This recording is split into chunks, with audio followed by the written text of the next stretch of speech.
Hello everyone. आज के इस वीडियो में हम कैश डाउन पेमेंट से रिलेटेड कुछ क्वेश्चन आंसर करने वाले हैं। ये कॉन्सेप्ट सिंपल इंटरेस्ट का है एंड इसको करने के लिए आपको सिंपल इंटरेस्ट का जो कॉन्सेप्ट है वो अच्छे तरीके से आना चाहिए। लाइक इससे प्रीवियस वाला जो भी पार्ट मैंने करवा रखा है वो आपका सारा देखा हुआ होना चाहिए, वो सारे कॉन्सेप्ट आपके क्लियर होने चाहिए, अदरवाइज आपको ये समझ में नहीं आएगा। एंड ये कॉन्सेप्ट थोड़ा टफ भी है, तो मेरे साथ आप नोटबुक पेन लेकर बैठना, अदरवाइज ये आपको अच्छे तरीके से क्लियर नहीं होगा। देखने से लगेगा समझ में आ रहा है बट नहीं आएगा वो। अब यहाँ मैंने क्वेश्चन प्रेजेंट किया हुआ है, पहले एक बार वीडियो को पॉज करके जरा आप कर कर देखो कि आप लोग कर पा रहे हो या नहीं कर पा रहे हो। फिर मैं करवाना स्टार्ट करता हूँ, ठीक है। पहले आप क्वेश्चन को नोट कर लो, क्वेश्चन की लैंग्वेज समझ लो जरा। तो यहाँ मैं क्वेश्चन को पहले समझा देता हूँ। अब मैं यहाँ पर पहले इस वाले पार्ट को इरेज ही कर दे रहा हूँ, इस वाले पार्ट को, ठीक है। अब यहाँ समझते हैं क्वेश्चन को। और यहाँ जो मैंने स्लाइड भी लगा रखा था ना, वो इसलिए लगा रखा था क्योंकि जब कभी भी आप कोई व्हीकल या फिर कुछ लेने के लिए जाते हो तो उस समय आप पूरा पेमेंट नहीं करते हो। बेसिकली आप क्या करते हो, आप कुछ कैश डाउन पेमेंट कर देते हो। मान लो कि ये जो स्कूटी है वो 1 लाख की है, ठीक है। ये तो आपने इस समय ये पूरा अमाउंट पे नहीं किया, आपने क्या करा, आपने कैश डाउन पेमेंट कर दिया। कितने रुपए का? 25,000 का पेमेंट कर दिया कि आप ये इसको रखो 25,000 को, बाकी का जो आप 75,000 है वो आप क्या करोगे, वो आप थोड़े टाइम बाद दोगे। अब ऐसा तो है नहीं कि ये इतने इतने सीधे हों कि 25 जो 75,000 जो हमारे पास है वो 75,000 ही लेंगे। आप जितने टेनर के लिए इसको रोक के रखोगे ना, 75,000 को मान के चलो 75,000 को आपने 2 साल में पे किया, तो इसका मतलब ये हुआ कि 2 साल में जो इनका रेट ऑफ इंटरेस्ट होगा, मान लो 5% है, वो भी आपको पे करना पड़ेगा।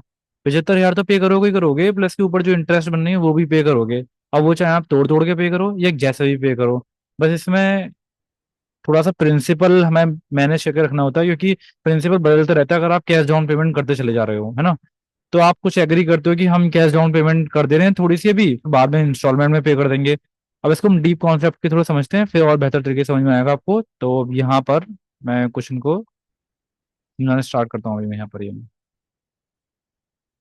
और यहाँ मैंने इसका आंसर भी लिखा हुआ है कि इसका आंसर जो 120% है। इंटरनेट पे बहुत सारी जगहों पे इसका आंसर 1.92% पता नहीं क्या क्या दे रखा है, तो आप देख लीजिएगा, ठीक है। वैसे इसका आंसर मोस्टली 120% ही आता है। अब यहाँ पर देखते हैं। जो रवि है, रवि ने परचेज किया 2400 कैश कोट, जो 2400 को कैश का है, या 1,000 rupee cash down payment and 2 monthly instalment है। क्या कह रही है क्वेश्चन में कि जब रवि परचेस करने जाता है तो उसके पास दो रास्ते हैं, या तो वो नहीं है डायरेक्ट ही कैश दे दे 24,000 का नगद पेमेंट कर दे, काम खत्म। या दूसरा रास्ता ये है कि वो 1,000 रुपये तो कैश दे दे प्लस के 800 की 2 इंस्टॉलमेंट और दे दे, 800 के 2 इंस्टॉलमेंट ये।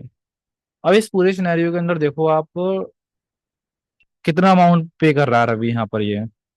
पहली बात तो आप ये देखो, जब जब वो 1,000 रुपये दे चुका था तो उसके पास रिमेनिंग अमाउंट कितना बचा था देने के लिए।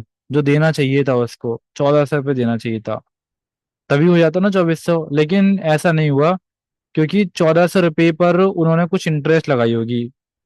मैं आपको समझा दे रहा हूँ, ये जो अमाउंट था ये रिमेनिंग अमाउंट था जो उसको उसको देना रह गया था, ठीक है, ये उसको देना था।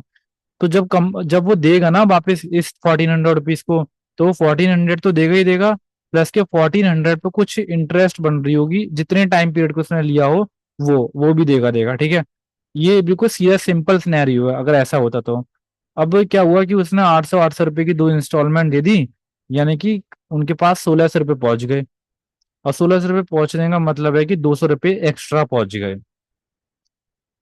मतलब अगर मैं इंटरेस्ट चार्ज निकालूं, यहाँ पर इंटरेस्ट कितना लगा, तो देखो देना चाहिए तो उसको 1,400 रुपये, लेकिन उसने 1,600 रुपये दे दिए, तो 1,600 माइनस के आप 1,400 कर दो, आपको पता चल रहा है कि 200 जो है इंटरेस्ट चार्ज करी है कंपनी ने। अब समझना यहाँ पर, अब ध्यान से, अब हम रेट ऑफ इंटरेस्ट निकालने वाले हैं कि रेट ऑफ इंटरेस्ट कैसे निकली। अब मानकर चलो आप, उसने माना था कि मैं महीने की 2 इंस्टॉलमेंट में मैं 800 रुपये पे कर दूंगा आपको, ठीक है। अब पहला महीना हम लेकर चलते हैं।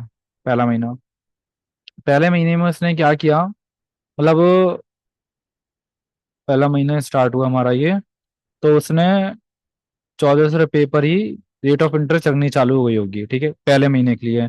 मान लो कि 8% लगी है मेरी यहाँ पर ये, यहाँ पर इस जगह पर ये, इस जगह पर चार्ज हुआ होगा। लेकिन वो क्या करता है, वो तुरंत ही जो है 800 रुपये पे कर देता है यहाँ पर ये। यहाँ पर इंटरेस्ट लगी होगी, देखो यहाँ पर कितना बन गया होगा ये, R% ऑफ 1400 बन गया होगा ना। और ये 1/12, अगर 8% है तो, है ना, एक महीने की इंटरेस्ट ये 1400 रुपये बन गई होगी। लेकिन अगले अगले महीने क्या हुआ, अगले महीने वो 800 रुपये देकर चला गया इंस्टॉलमेंट में। तो सिर्फ आप वो हमारे पास कितना रुपये रह गया होगा, 600 रुपये रह गया होगा। तो कंपनी अब 1400 रुपये पे इंटरेस्ट नहीं लगाएगी, कंपनी 600 रुपये पे इंटरेस्ट लगाएगी। आप इस सिनेरियो को यहीं ध्यान से समझो, क्योंकि सारा खेल यहीं पर ही छुपा हुआ है। अगर आप ये समझ गए तो आपको समझ में आ गया कि जो हमारा रेट ऑफ इंटरेस्ट है वो प्योर 1400 रुपये नहीं लगेगा। देखो जैसे मैं आपको ये बताऊं, ये पहला साल है तो 1400 रुपये पे इंटरेस्ट लगता है यहाँ पर भी, अगले साल भी 1400 रुपये पे। लेकिन अगर आप यहाँ पर ही नहीं है, कुछ अमाउंट पे कर देते हो, मान लो 800 रुपये पे कर देते हो, तो अगले साल 1400 रुपये पे नहीं लगेगा, अगले साल जो अमाउंट रहेगा ना उस पर लगेगा, यानी कि 600 रुपये पे लगेगा। 600 पे R% लगेगा, तो R% ऑफ 600 इंटू 1/12। ये जो दोनों इंटरेस्ट है ना, इन दोनों का सम ही जो है ये 200 रुपये होगा जो उन्होंने उन्होंने चार्ज किया है। तो आप इसको सॉल्व करो, देखो मैं बताऊं।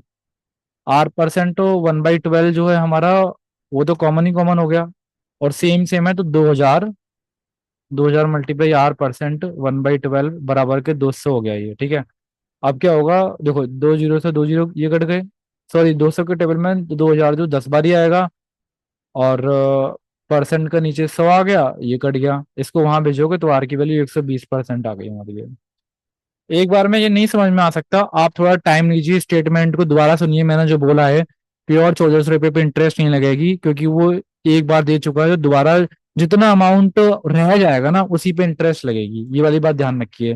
पहला 1400 रुपये और 600 रुपये पे, दोनों मिलाकर कंपनी ने 200 रुपये चार्ज करेंगे। ठीक है, इतनी बात समझ में आई। अब अगले क्वेश्चन में चलते हैं हम। अभी अब वीडियो को पॉज कर रखा है, इस क्वेश्चन को जरा पढ़कर देखो, ये क्वेश्चन भी बहुत अच्छा क्वेश्चन है। अमन ने बाय करा है TV on making a cash down payment of 1 to 12,100 रुपये and promise to pay two more yearly installment of equivalent amount the next 2 year if the rate of interest. अच्छा ये कंपाउंड इंटरेस्ट का है, sorry, compound interest का case different लगता है, यहाँ नहीं लगाना चाहिए मुझे, यहाँ पर ये वाला क्वेश्चन करना है आपको, सिंपल इंटरेस्ट का।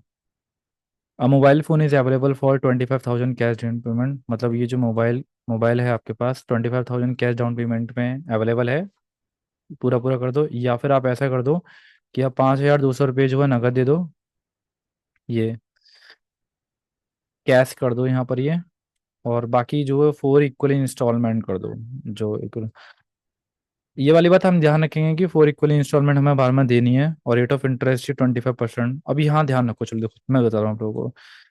25,000 में से अगर आप 5,200 निकाल दोगे, कितना पैसा रह गया अब आपका, ये माइनस करो, 10 में से 2 गए 8 बचे, 14 में से 5 गए 9 बचे, 19,800 रह गया ये, ध्यान रखिएगा जरा, ये 19,800 रह गया। अब वो आप 19,800 तो दोगे ही दोगे, प्लस के इंस्टॉलमेंट हमारी मंथली बन रही है ये, 4 महीने की इंटरेस्ट 4/12, 25% पर एनम लग रहा है, तो हम यहाँ पर कितना लगाएंगे, 1/4 लगाएंगे पूरे साल का ये। तो 4 से ये 4 कटा, 12 से मैं काट कर देख लेता हूँ, 12 से कट रहा है, ये नहीं कट रहा है ये, 6 2 जा, और 6 3 18, 6 3 18 00, तो ये मेरे पास आ रहा है कितना, 1650 आएगा। अब आपका रिमेनिंग अमाउंट ये रह गया था, देखो मैं यहाँ लिख दे रहा हूँ, रिमेनिंग जो अमाउंट था आपका रह गया था 19,800। आप ये तो दोगे ही दोगे, प्लस के जो इस पे इंटरेस्ट जनरेट हुई है ये 1,650 रुपये, ये भी दोगे आप, ये 2 5 8 और 6 14, और ये 9 10 11, यानी कि आपको देना है 2,145 रुपीज देना है ये टोटल अमाउंट पे करना है। अब देखिए एक बात ना आप लोगों को फिर से बता दूं, सिंपल इंटरेस्ट का जब भी केस आता है ना, सिंपल इंटरेस्ट के केस के अंदर अगर आप हर साल कुछ कुछ अमाउंट पे करते चले जा रहे हैं ना, तो बैंक के पास जितना पैसा रखा हुआ है ना उस पर इंटरेस्ट बनती चली जाती है। मतलब अब पता है क्या, मेरे को टोटल इतना अमाउंट पे करना है, अब आप पूरा क्वेश्चन ऊपर से भूल जाओ, ये कुछ था। बस अब ये मानो कि आपके ऊपर इतना लोन है, आपको इतना लोन पे करना है, और बैंक चार्ज कर रही है 25% पर एनम, पर एनम, और आप मंथली इंस्टॉलमेंट दे के आ रहे हो। अगर आपने इससे पहले वाली वीडियो देखी हो, जैसे मैं 4 साल का टीनर ले लूँ यहाँ पर, 2020 2021 और 2022 का मैं टाइम पीरियड ले लूँ यहाँ पर, और 2023 का ले लूँ, और 25% है ना पर एनम है, तो मैंने पहले साल 100 रुपये जमा किए, तो दूसरे साल में जब 100 रुपये जमा करने जाऊंगा ना, तो यहाँ 25 रुपये बन चुके होंगे। खैर ये तो बात थी हमारी पूरे साल की। लेकिन अब आप सिनेरियो लगाओ तो यही वाला, लेकिन आपको रेट ऑफ इंटरेस्ट पर महीने की पता करनी पड़ेगी, क्योंकि यहाँ पर महीने पर चेंज हो रही है रेट ऑफ इंटरेस्ट। आप ये नहीं लगा सकते कि 100 रुपये पे 25 रुपये बन गए या 25 रुपये पे एक बन गया, नहीं। क्यों? क्योंकि ये रेट ऑफ इंटरेस्ट पूरे साल की है, आप अगले साल का तो आने का मौका ही नहीं दे रहे हो ना, आप महीने महीने में पेमेंट करते चले जा रहे हो। इसका मतलब पता है क्या हुआ? आपको मंथली इंस्टॉलमेंट निकालनी है, मंथली इंस्टॉलमेंट। तो मैं यहाँ बता रहा हूँ, देखो, जो 12 महीने हैं, 12 महीने की इंस्टॉलमेंट है 25%। ठीक है, तो एक महीने की जो इंस्टॉलमेंट आएगी ना, 25% अपॉन 12 हो गई। 25% का मतलब होता है 1/4, यानी कि ये 1/48 हो गई। इसका मतलब ये हुआ कि अगर मैं पहला महीना देखूं, फर्स्ट मंथ देखूं, अगर फर्स्ट मंथ में मैंने 48 रुपये जमा किए यहाँ पर, तो जब मैं दूसरे महीने में तो मैं 48 रुपये जमा करने जाऊंगा ना, तो ऑटोमेटिकली 1 रुपी इंटरेस्ट बन चुकी होगी। फिर तीसरे महीने जब मैं 48 रुपये जमा करने जाऊंगा ना, तो यहाँ पर 1 रुपी इंटरेस्ट बन चुकी होगी, यहाँ पर भी 1 रुपी इंटरेस्ट बन चुकी होगी। फिर जब मैं यहाँ 48 रुपये जमा करने जाऊंगा यहाँ पर, तो यहाँ 1 रुपी इंटरेस्ट बन चुकी होगी, यहाँ पर भी 1 रुपी इंटरेस्ट बन चुकी होगी, और यहाँ पर भी इंटरेस्ट बन चुकी होगी। यानी कि आप इसको टोटल ऐड करो। देखो 48 को तो मल्टीप्लाई मुझे किससे करना है, 4 से करना है, तो 8 4 32 हुआ, 4 4 16 192 हुआ, प्लस के 3 और 2 5 और 1 6, यानी कि ये कितना हुआ 198। ये अमाउंट मुझे जो है पे कर दिया मैंने, और ये मेरा लोन था मेरे ऊपर 214500 का। ठीक है, अभी 11 का मल्टीपल नजर आ रहा है, तो मैं यहाँ काट सकता हूँ। 11 के टेबल में आएगा 18 बार, 11 के टेबल में आया ये एक बार, तो 11 कटे, एक में से 104, और 9 में 9 गए यहाँ पर, ये 9 बार 99, 14 में से 9 का 5, तो यानी कि कितना है 1950 ना। और किससे कटेगा अब ये, 3 से कट जाएगा, 3 6 जा, और ये कितना हुआ, 3 6 18, 3 5 जा 0, 3 6 18। ये तो ना बनने वाली सिनेरियो आ गई। चलो चेक करता हूँ एक मिनट को, कभी यहाँ पर ये मंथली इंस्टॉलमेंट पूछिए ना, चलो देखते हैं बेबी। तो यहाँ पर मेरे पास जो वन की वैल्यू आएगी ना, वो आएगी 650/6। अब मुझसे पूछे मंथली इंस्टॉलमेंट कितनी होगी। मंथली इंस्टॉलमेंट ये है 48। अब अगर मैं यहाँ 48 का मल्टीप्लाई कर दूं यहाँ पर, ये 48 का तो 6 से 8 गया मेरा ये, 650 का मल्टीप्लाई 8 में करना है हम लोगों को। तो 8 5 जा 40, 8 6 जा 48, और 4 52। तो यानी कि 5200 की मेरी इंस्टॉलमेंट होनी थी, ये वाली। ठीक है, ये क्वेश्चन डिफिकल्ट वन होते हैं, मैंने आपको दोनों टाइप के क्वेश्चन बता दिए। एक वो जिसमें मंथली इंस्टॉलमेंट बतानी होती है, और एक वो जिसमें आपको रेट ऑफ इंटरेस्ट निकालनी होती है।